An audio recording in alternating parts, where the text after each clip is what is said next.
So now we are ready to start adding our scraps to our heart, and you can see I've dumped out my red box of scraps. Red is one of the colors I have the least of, so it's going to be interesting to see if I have enough different variety to kind of play around and fill up this heart without too much repetition.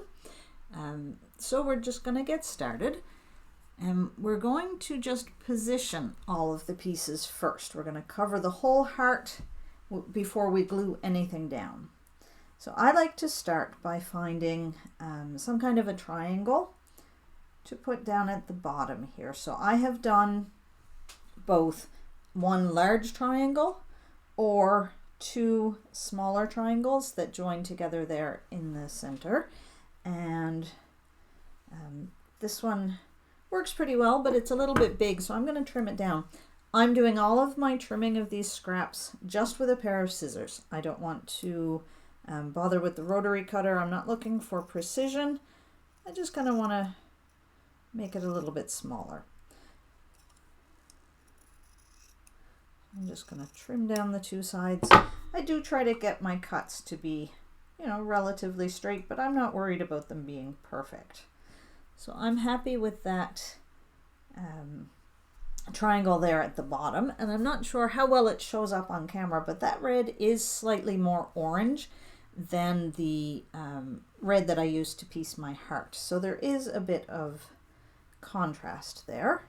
So now I'm going to work my way kind of up the sides and across here, and I really like to have these be fairly small, just so that there's more pieces and that's a little more variety, a little more interest. I do have my iron plugged in so that I can just give any pieces a quick press. You can see these are pretty wrinkled. I'm just going to trim. And there is, as I said, absolutely no worry about being perfectly straight, about anything being perfectly precise. This is just a kind of an improv way of doing applique. I'm just going to root through and see what I've got here.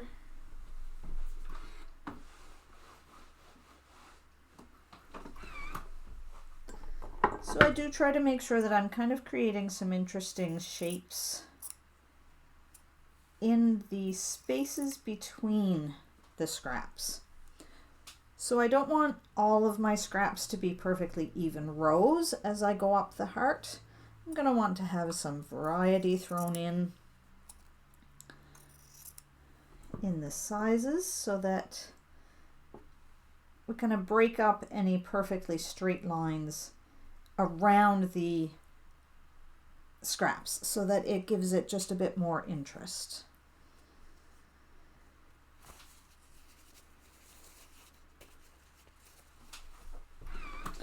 It's also up to you how much you want to incorporate fabrics that have colors other than the one that you're using for your heart. So in this case, do I want to use, say, this fabric that has a lot of yellow in it? Probably not. I think I would skip that one. I'm using fabrics that have whites in them as much as I want, because they don't take away, I don't find, from the overall feel that this is, say, a red block. That cut didn't really work out, so we'll try something different. I've already used that one. So this part of it is pretty much just like putting a puzzle together. How do I want these pieces to fit together? How do I want the various shapes to go together? I generally use squares and rectangles, except where the pieces are going up against the angled parts of the heart. So in the middle of the heart, I stick to squares and rectangles just because they are easier to fit together and they are easier to stitch around as well when we get to that part. And then how close you set the pieces together and how big they all are, that is 100% your personal preference. You can do your ticker tape heart with pieces that are much larger than I'm using if you would like, and if you would like to make them even smaller than I'm doing, then you can absolutely do that. So this piece has some gold elements, so I'm going to use that, even though I wouldn't use, say, this scrap with these yellows. This gold in this one is a bit less distracting, I find, a little more interesting. So I'm going to use this one and just work my way up those sides.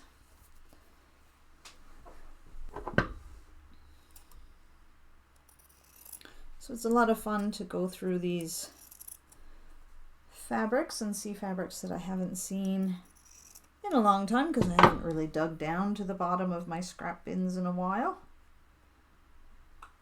Maybe I'll make that one a little smaller.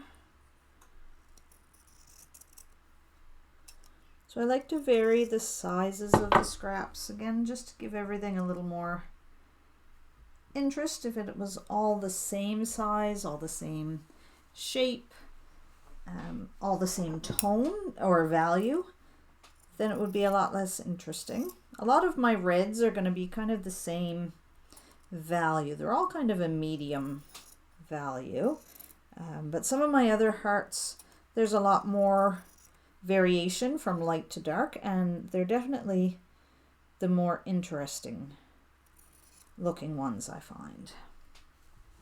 So it's a jigsaw puzzle of what colors you want to use, what fabrics, what sizes, how you want to play it all out.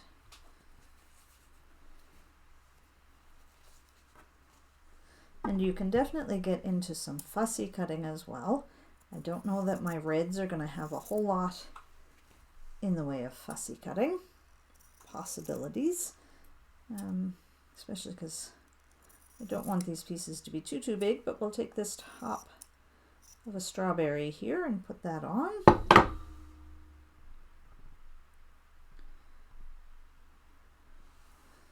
Straighten out this side a little bit. Maybe we won't put that there, put it there. So again, I'm looking at, not having, if I had put this piece over here, then I would have had these two lines between the pieces just continuing on. But if I put it over here, then I'm breaking up that line and changing it, just giving everything a little bit more interest.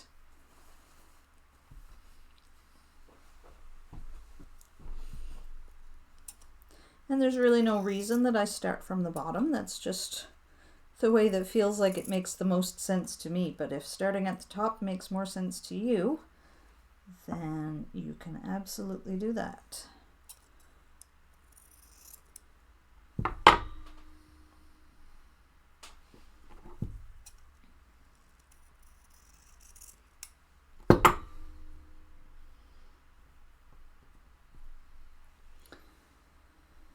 So now you can see I've got a little gap here between these two pieces, so I need to find something that I can cut pretty small.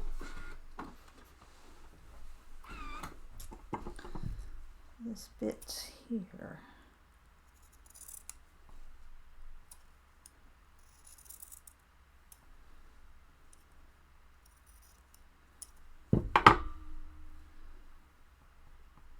Needs to go. Maybe we'll make this one a little bit smaller to make that fit.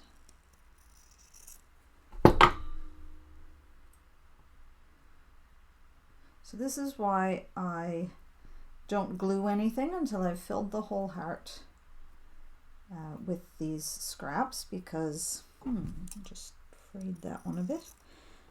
I don't glue anything until I've filled the whole heart, because that way I can rearrange or trim pieces as needed to make everything fit together the way that I want it to.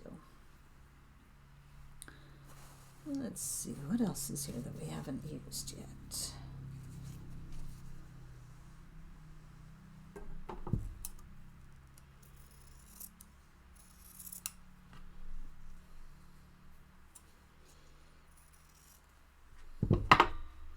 So it's kind of fun to see the variation between, say, some reddish oranges moving towards like more pure reds and darker reds.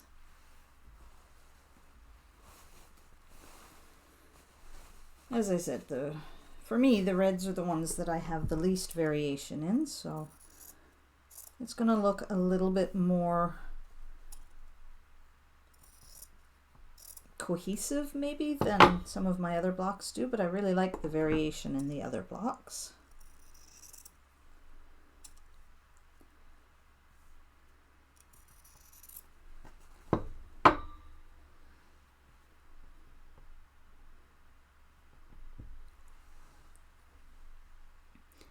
So if you have started and you have mostly, say, really light fabrics, and then you put in a darker fabric, it may feel a bit jarring at first, but as you add more of the darker fabrics to it to kind of balance it out, it really gives it a nice look to have that variety.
So as you get close to these sides and also up here at the top, you want to make sure you are leaving your 1/4 inch seam allowance with no scraps covering that. And I like to leave a little bit of a border, so you can kind of see down here I've left a little bit of an edge so the scraps don't go right up to the seam. So I'm going to leave an edge around the seam allowance as well, just to give everything a bit of space so that it's all got a bit of breathing room. So I'm going to keep going, keep filling in this heart, and I will check back in with you when I get up closer to the top.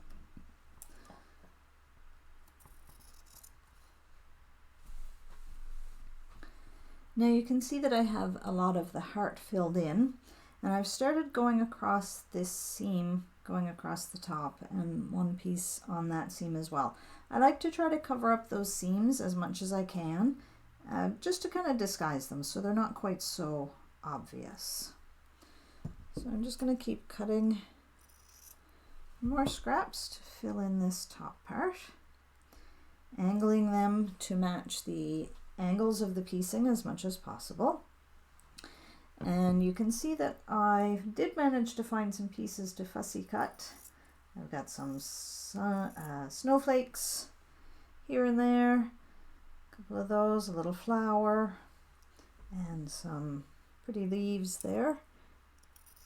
Also, I've discovered that a lot of my red fabrics have dots on them. We have those, which were some strawberries, some dots there and there and there. So it's kind of fun to find what you have in your fabrics as you're searching through them, seeing what you've got. So I'm just going to fill in the rest of this, and then we will see about getting them all glued down. So now that I have my heart all covered in scraps, I'm ready to start gluing them down. And I'm going to use just a plain washable glue stick, and I'm just going to do each piece one by one. I've got a piece of paper here just to protect my table from the glue. And you don't need a lot of glue on each piece, you just need enough to hold it in place until you're ready to stitch it down. So I take them off one at a time so that I don't get confused on where each piece is supposed to go.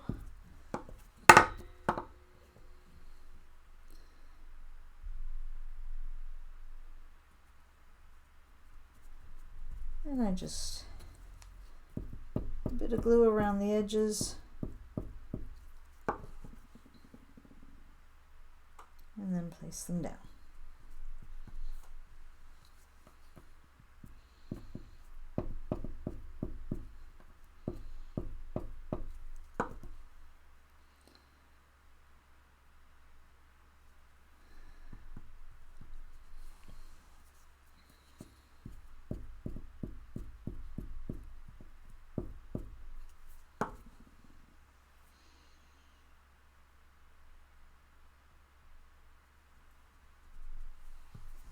You want to be kind of aware that you're being a bit gentle on any pieces that are cut on the bias, which, I mean, if you're just freehand cutting them like I am, that could be anything. So you want to be a bit gentle so that you're not stretching the pieces.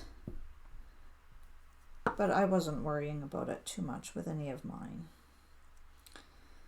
And I'm also not worrying about any little threads that kind of fray along the edges. We can always trim those off after, and there's going to be a little bit of that with the stitching as well, so I wouldn't worry about it until the block is finished.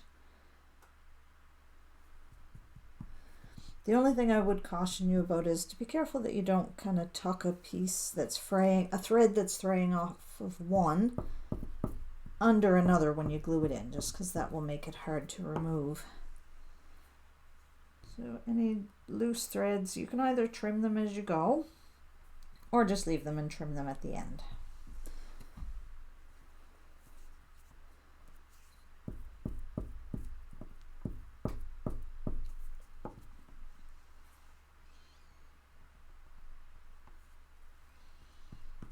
So I'm just going to keep gluing my pieces, and I will meet you back here when mine are all done. So all of my scraps are glued down now. So when you're done gluing them, you just kind of want to give it a little shake to make sure you didn't miss anything. And then you want to make sure that you give your glue time to dry. So either you can set it with a hot dry iron, go over everything to make sure the glue is dry, or just give it a little bit of time so that the glue will dry naturally on its own.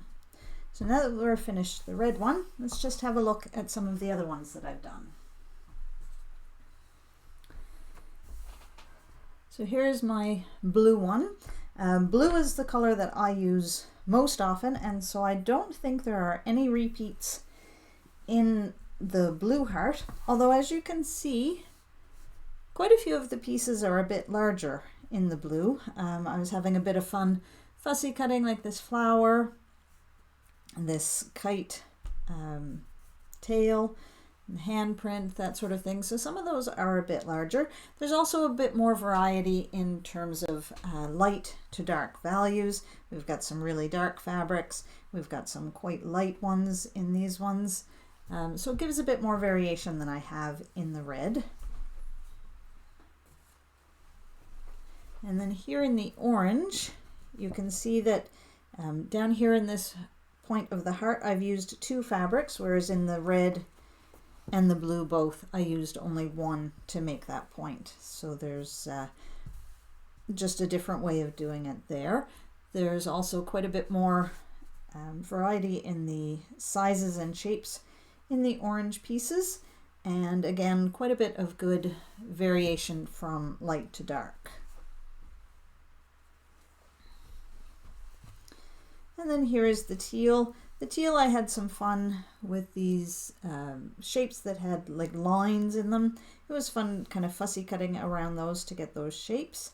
and just really like how the teal one turned out. We have some really blue green teals and some that are more green blue, but it was nice to get that variation in that block. And then we have my purple block. I did a purple block and a kind of magenta block, and it was quite interesting trying to separate my purple scraps to be able to do the two. Some fabrics, you know, could maybe have gone on the other block compared to where they did end up, but it was fun to kind of play around with those together. And then we have my yellow block and my green. And pink technically isn't really in the rainbow, but in order to have 9 blocks, I have a pink heart too. So now that all of your scraps are put onto your heart, we are ready for stitching everything down tomorrow.